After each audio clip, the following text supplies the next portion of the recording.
ETV YouTube ఛానల్స్లో మీ వ్యాపార ప్రకటనల కోసం ఈ నంబర్కి కాల్ చేయండి.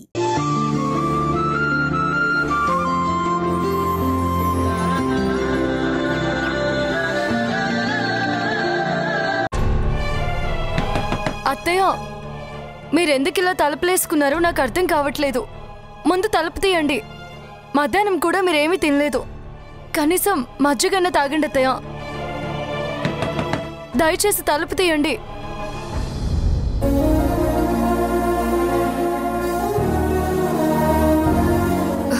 అత్తయ్య, మీరు నిద్రపోవట్లేదని నాకు తెలుసు. ఎందుకంటే నిద్రపోయే మనిషిని లేపడం చాలా ఈజీ. కానీ నిద్రపోకుండా మేలుకుని ఉన్న మనిషిని నిద్ర లేపడం అనేది చాలా కష్టం అత్తయ్య. మీరెందుకు ఇలా పట్టుబట్టారో, ఎందుకు ఇలా తలుపు లాక్ చేసుకున్నారో నాకు తెలీదు. దయచేసి ఏదైనా ఉంటే నాతో చెప్పండి అత్తయ్య. నవమాసాలు మోసి కనీ పెంచిన కొడుకు అమ్మ గదిలోంచి బయటికి రాలేదు, కనిపించలేదు అంటే కనీసం ఏమయ్యింది అని కూడా చూసిన పాప అనుకోలేదు. ఏ తల్లి కన్న బిడ్డవో నాలో అమ్మని చూసుకుని నా కోసం ఇంత తాపత్రయపడుతున్నావు. అత్తయ్య, మీరలా బాధపడుతుంటే నేను తట్టుకోలేను అత్తయ్య. దయచేసి తలుపు తీయండి. ఏదున్నా నాతో చెప్పండి అత్తయ్య. అమ్మకి ఏమయ్యింది అని అడగాల్సిన వాడు ఇంతవరకు నా గురించి పట్టించుకోవటమే మానేశాడు. చూస్తాను, వాడెప్పుడొస్తాడో నేను చూస్తాను.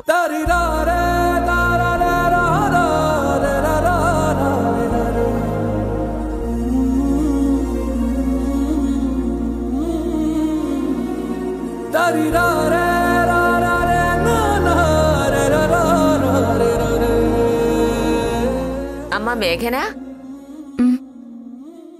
ఏంటమ్మా అది? మజ్జిగ? అవును బామ్మగారు. ఏది ఇలా తీసుకునిరా. ఇదిగోండి బామ్మ. ఏంటి, మీ అత్తయ్యకి ఇద్దామని తీసుకువెళ్ళావా? అవును బామ్మ. తీసుకుందా? తీసుకోలేదు. అవునులే, తను తీసుకుంటే నువ్వెందుకు గ్లాస్ వెనక్కి తీసుకొస్తావు? నేను అడగడం సరే, నువ్వు చెప్పడము సరే. చాలాసేపు తలుపు కొట్టాను బామ్మ, కానీ తలుపు తీయలేదు. ఉదయం నుంచి ఏమీ తినలేదు, గది నుంచి బయటికి రాలేదు. నీరసంతో నిద్రపోయారో ఏంటో. రోజు మీ అత్తయ్య ఏ టైంకి నిద్రపోతుందమ్మా? ఎలా లేదన్నా 10:30-11 అవుతుంది. మరి ఈ రోజు మాత్రమే ఇంత ఎర్లీగా నిద్రపోయిందంటావా?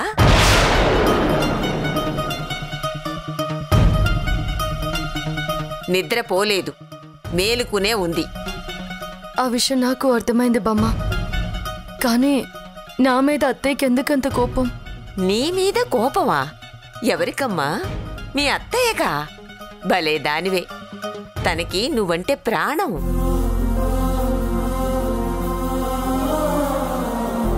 కొడుకుతో పాటు ఒక కూతుర్ని కూడా కని ఉంటే బావుండేదని నాతో చాలాసార్లు చెప్పింది. కాని ఎప్పుడైతే నువ్వు కోడలిగా వచ్చావో ఆ రోజు నుంచి నాకు కూతురు లేని లోటు తీరిపోయింది అత్తయ్య అని నాతో చాలాసార్లు అందమ్మా.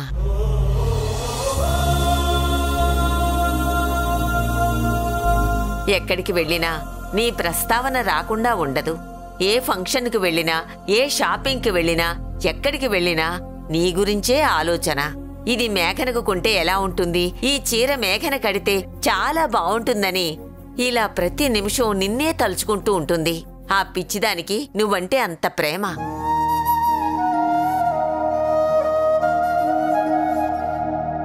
నాకు తెలిసి ఏ అత్తగారు కోడల్ని ఇంత బాగా చూసుండదు. ఎవరిదాకానో ఎందుకు, నేను కూడా సులోచనని తను నిన్ను చూసుకున్నంత బాగా నేను చూసుకోలేదు తెలుసా? అంత ప్రేమ ఉంది కదా, కానీ నా మాట ఎందుకు వినదు? ఆవిడ నా కోసం ఎంత చేశారో నాకు బాగా తెలుసు బామ్మ. అత్తయ్య నా మీద ప్రేమ చూపించకుండా ఉంటే నేను ఇలా ఉండేదాన్ని కాదు బామ్మ. ఏమ్మా, మీ అత్త నిన్ను పువ్వుల్లో పెట్టి చూసుకుంటుందని నువ్వే ఒప్పుకుంటున్నావు కదా, మరి తన కోసం ఒక్క బిడ్డని కనిస్తే ఏమవుతుందమ్మా?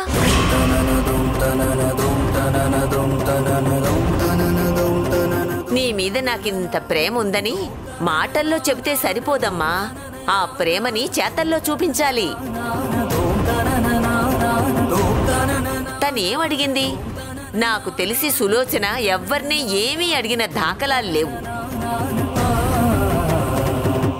నీ దగ్గరే వారసుణ్ణి కనివ్వమ్మా అని అడిగింది. నువ్వు పట్టించుకోలేదు, వాడు పట్టించుకోలేదు.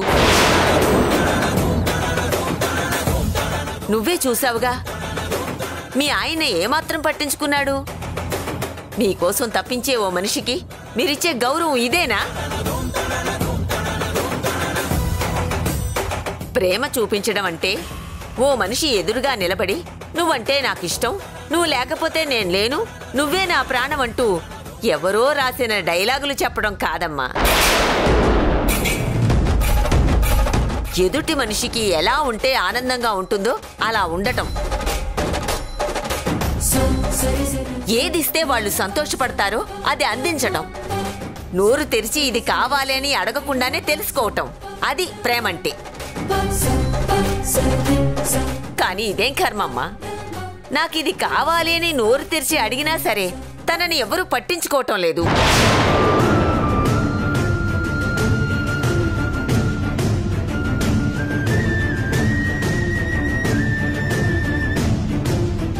అంటే అత్తయ్య నాతో కూడా మాట్లాడడం మానేసిందా?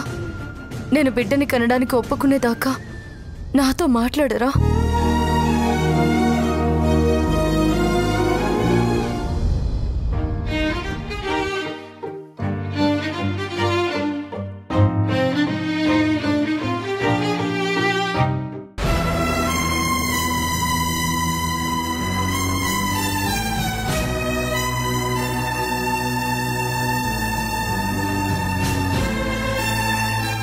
ఏమైంది మేఘనా, ఎందుకలా ఉన్నావు? ఇప్పుడు అత్తయ్య గారి గురించి చెప్పాలా వద్దా? చెప్తే ఏమవుతుందో, చెప్పకపోతే అత్తయ్య గారిని ఎలా అలక మాన్పించాలి? ఆఫీస్లో జరిగిన ఇంటర్వ్యూ గురించే కదా. నేను అలాంటి ప్రశ్నలు అడగడం నీకు బాధ కలిగింది కదా.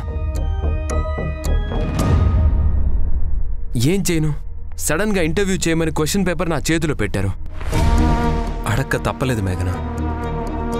నువ్వు అడిగినందుకు నేనేం బాధపడలేదు కదా. ఒక రకంగా నువ్వు అలా అడగడం వల్ల నాకు మంచి జరిగింది అన్నాను కదా. నిజమే, నువ్వెప్పుడు ఏదైనా పాజిటివ్గా మార్చుకుంటావు. ఆ టాలెంట్ నీకెప్పుడూ ఉంది. కానీ నేనే. నీకేమైంది నందు? ఏం లేదు. ఏదైనా ఈరోజు నువ్వు చాలా హ్యాపీగా ఉండాల్సిన టైం మేఘనా. ఎందుకంటే ఈరోజు ఇంటర్వ్యూలో నువ్వు చాలా ఎదిగిపోయావు. ఆరోహి కూడా నువ్వంటే చాలా ఇష్టం కదా. అందుకే నీకోసం ఇలాంటి స్పెషల్ ఇంటర్వ్యూ చేసి నిన్ను మరింత హైలైట్ చేసింది. You are really great. ఒక్క ఇంటర్వ్యూతో నీ మీదున్న అనుమానాలన్నీ తొలగిపోయాయి. నీ వల్ల ఇండస్ట్రియలిస్ట్ చనిపోయాడనే అపవాదు కూడా తొలగిపోయింది. అలాగే మళ్ళీ పెళ్లి గురించి చాటుగా గుసగుసలాడుకునే వాళ్ళందరి నోళ్లు మూయించేశావు. గ్రేట్ మేఘనా. నేనెంత ఎదిగినా అది నీ గొప్పతనమే నందు. నిజంగా నువ్వు లేకపోతే నాకు ఆ సక్సెస్ లేదు. నా ప్రతి విజయం వెనుక నీ కష్టం, నీ ప్రోత్సాహం ఉంది. నోనో, ఇప్పటి నుంచి నీకు నా అవసరం లేదు మేఘనా.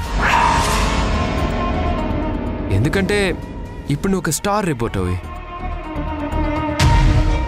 నీకు పెద్ద పెద్ద ప్రాజెక్ట్స్ ఇస్తారు, ఇంపార్టెంట్ అయినవి మాత్రమే నీకు ఇస్తారు. అదే నాకు ఏవో అవసరం లేనివి, సులభ కాంప్లెక్స్ ఓపెనింగ్స్, గల్లీ లీడర్స్ బాతాకానీలు, పిక్ పాకెటింగ్ కేసుల్ని పట్టుకున్న వాళ్ళ కవరేజ్, నాకివి చాలు. నీకు విషయం తెలుసా, నేను నిన్ను ఇంటర్వ్యూ చేస్తున్నప్పుడు నువ్వు బాగా ఎదిగినట్లు అనిపిస్తుంది. అలాగే నేను బాగా పడిపోయినట్లు కూడా అనిపిస్తుంది. నందు, నోనో, ఇది నీ తప్పేం కాదు. అసలు నీ తప్పేం లేదు కూడా. ఎందుకంటే మీ ఆడవాళ్ళు ఏదైనా పని మీద చిన్న ఎఫర్ట్ పెట్టినా అది పెద్ద సెన్సేషన్ అయిపోతుంది. ఫర్ ఎగ్జాంపుల్, లేడీస్ ఆటో నడిపారు, ఓ మహిళ లారీ నడిపింది, ఓ ఆడ మనిషి ఫైటర్ జెట్ నడిపింది, అంతా పబ్లిసిటీనే. అదే మా మగాళ్ళు ఏం చేసినా ఏ ఆ మాత్రం చేయలేవా అంటారు.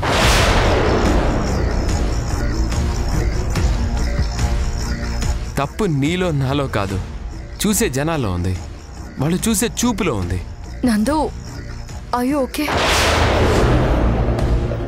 ఎప్పుడూ లేంది నువ్వేంటి ఇలా మాట్లాడుతున్నావు? నిజమే, నేనేంటి ఇలా మాట్లాడుతున్నాను? చాచా, అదేం లేదు, జస్ట్ జనరల్గా చెప్తున్నాను అంతే. నువ్వేం ఫీల్ అవ్వకు. సారీ మేఘన, నీకు పేరొస్తున్నందుకు సంతోషంగా ఉన్నా లోపల మాత్రం ఎక్కడో తెలియని బాధ నాకే అర్థమవుతుంది. నేను అందరిలాంటి వాడినేనా? చా, నేనిది కాదు. నందు, ఇలాంటి సిచ్యువేషన్లో ఉన్నప్పుడు నేను అత్తయ్య గురించి మాట్లాడడం కరెక్ట్ కాదు. నీలో ఏదో మార్పు కనిపిస్తుంది నందు. నన్ను చూసి అసూయ పడేంత వీక్ క్యారెక్టర్ కాదు నీది. కానీ నీకు తెలియకుండానే వేరే జోన్లోకి వెళ్ళిపోతున్నావు.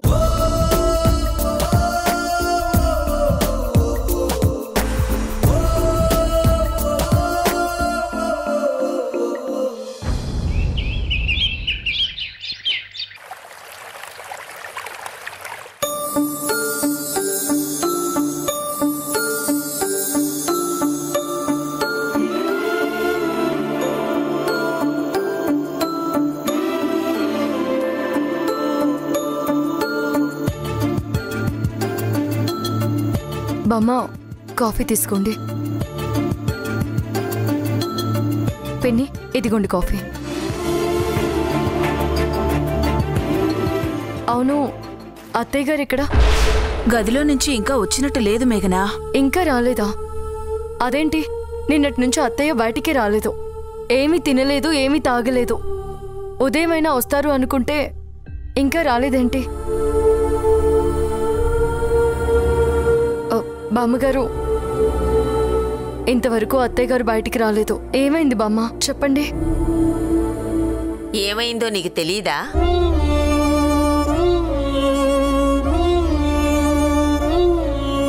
అయినా నువ్వు కాదమ్మా అడగాల్సింది, దాని కొడుకు అంటే నీ మొగుడు.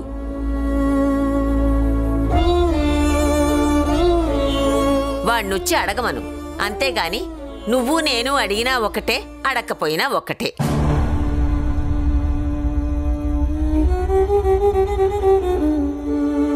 నందు, నిన్నటి నుంచి అత్తయ్య గారు గదిలో నుంచి బయటికి రాలేదు.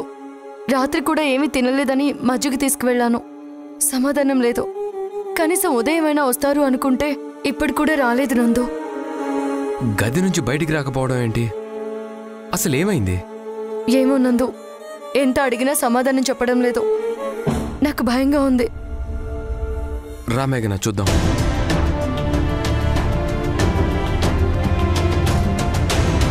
అమ్మా, అమ్మా, తలుపు తీయమ్మా. అమ్మా, లోపల ఏం చేస్తున్నావు? ఎందుకు తలుపు తీయట్లేదు? అమ్మా, చిన్నపిల్లలా చేయకు, తలుపు తీసుకొని బయటికి రా.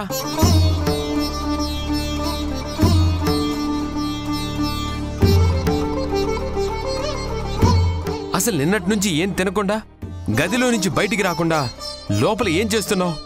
ముందు నువ్వు బయటికి రామ్మా.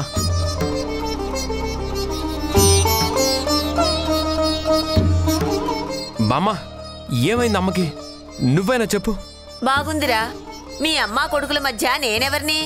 నేను చెబితే వింటారా పెడతారా? పెద్దవాళ్ల మాటలు వినే రోజులు ఎప్పుడో పోయాయి.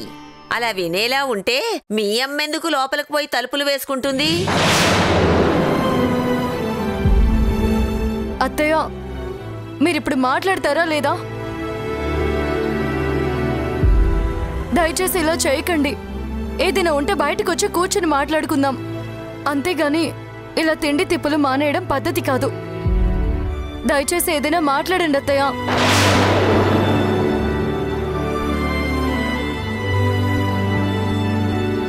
చూడండి అత్తయ్య, ఇప్పుడు మీరు గనక నాతో మాట్లాడకపోతే నా మీద ఒట్టే.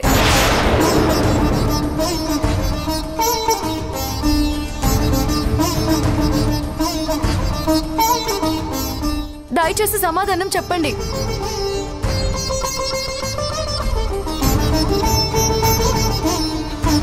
మేఘనా, నేను నీకు ముందే చెప్పాను,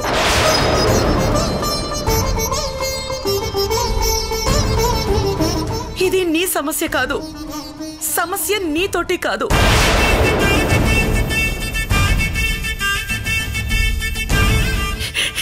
ఇది నాకు నా కొడుక్కి మధ్య సమస్య. నువ్వు అనవసరంగా బొట్టు పెట్టుకోవద్దు. ఓ, అంటే నా మీద యుద్ధం ప్రకటించావా? అయితే సరే, నేను నీ కొడుకుని. నీ గురించి నాకెంత తెలుసో నా గురించి కూడా నీకు అంతే తెలుసు. ఇప్పుడు చెప్తున్నాను విను. నేను బయటికి వెళ్తున్నాను. సాయంత్రం నేను తిరిగి వచ్చేలోగా నువ్వు గది నుంచి బయటకు వచ్చి నాతో మాట్లాడాలి. లేదంటే నేనేం చేస్తానో నాకే తెలీదు. గుర్తుంచుకో.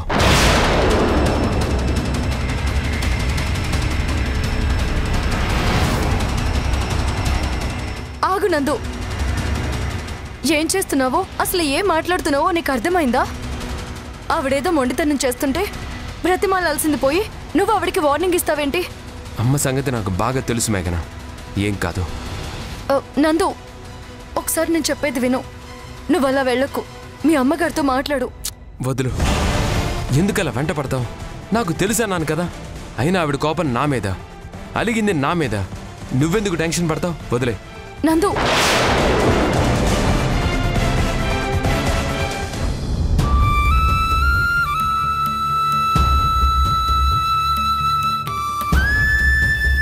ఇప్పుడు సంతోషంగా ఉందా? మాటలేంది వాళ్ళిద్దరి మధ్య అయినా దానికి కారణం ఏంటో ఎవరో నీకు ప్రత్యేకంగా చెప్పాల్సిన అవసరం లేదనుకుంటాను.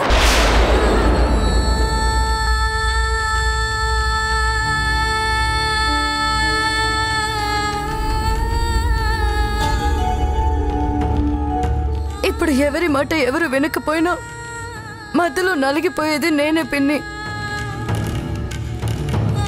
ఎవరికి ఏ కష్టం వచ్చినా విలువిల్లాడిపోవాల్సింది నేనే కదా.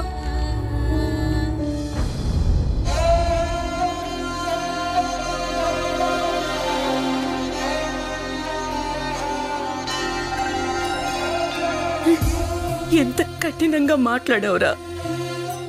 నీకోసం ఎన్ని కష్టాలు పడ్డాను, ఎన్ని బాధలు ఎదుర్కొన్నాను. కట్టుకున్న భర్త కంటే నువ్వే ముఖ్యం అనుకుని, నువ్వే లోకం అనుకుంటే ఎంత ఈజీగా మాట్లాడేశావురా. అత్తయ్య, అత్తయ్య, దయచేసి తలుపు తీయండి అత్తయ్య. ఒక్కసారి నాకు కనిపించండి అత్తయ్య. నాతో మాట్లాడండి అత్తయ్య. మీరు లేకుండా నాకేమీ తోచడం లేదు. మీకు నా మీద కోపం ఉంటే బయటికి వచ్చి నన్ను కొట్టండి, తిట్టండి, పడతాను. అంతేగాని ఇలా మీకు మీరు శిక్ష విధించుకుంటే నేను తట్టుకోలేను అత్తయ్య.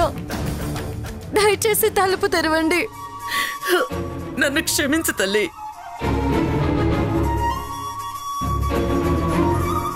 నాకు నీ మీద కోపం లేదు.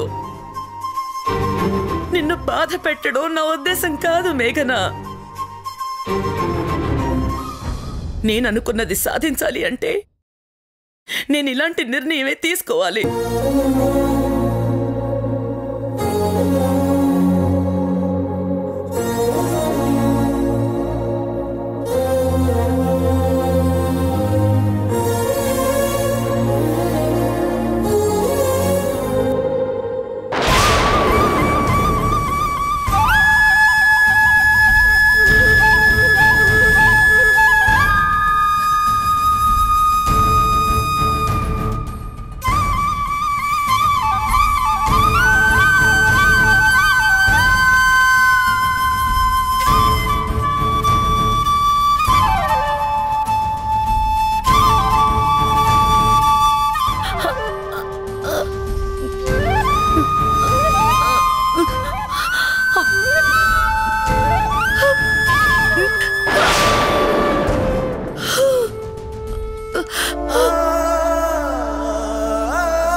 వయసులో మీరు ఇలా ఉపవాసాలు ఉండడం కరెక్ట్ కాదు అత్తయ్య.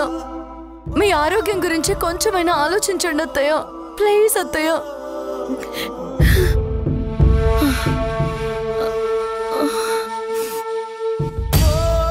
ఏంటమ్మా ఇంకా మీ అత్తయ్య పలుకుతుంది, నీ మాట విని బయటికి వస్తుందనే అనుకుంటున్నావా? జీవితంలో ఎన్నో ఎదురు దెబ్బలు తిన్న మనిషి తను ఎంత మొండి పట్టుంటుందో ఆలోచించావా?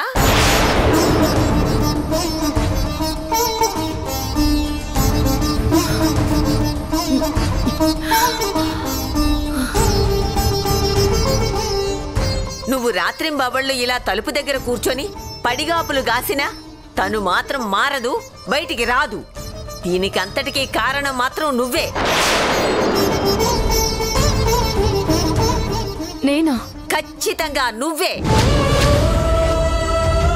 ఆ తల్లి కొడుకుల మధ్యన ఎన్ని గొడవలొచ్చినా, ఎన్నిసార్లు పోట్లాడుకున్నా ఇలా మాట్లాడుకోకుండా భోజనం మానేసి ఉన్నదే లేదు. ఎన్ననుకున్నా మళ్ళీ ఇద్దరూ ఏమీ తెలియనట్లు కలిసిపోయేవాళ్లు. కానీ ఇప్పుడు మాత్రం మీ అత్తగారి పట్టుదలకి కారణమేంటో నీకు బాగా తెలుసు. వాడి చేత ఒక్క మాట చెప్పిస్తేనే తన మనసు మారుతుంది, లేదంటే ఈ ఎదురు చూపులు ఎప్పటికీ తప్పవు.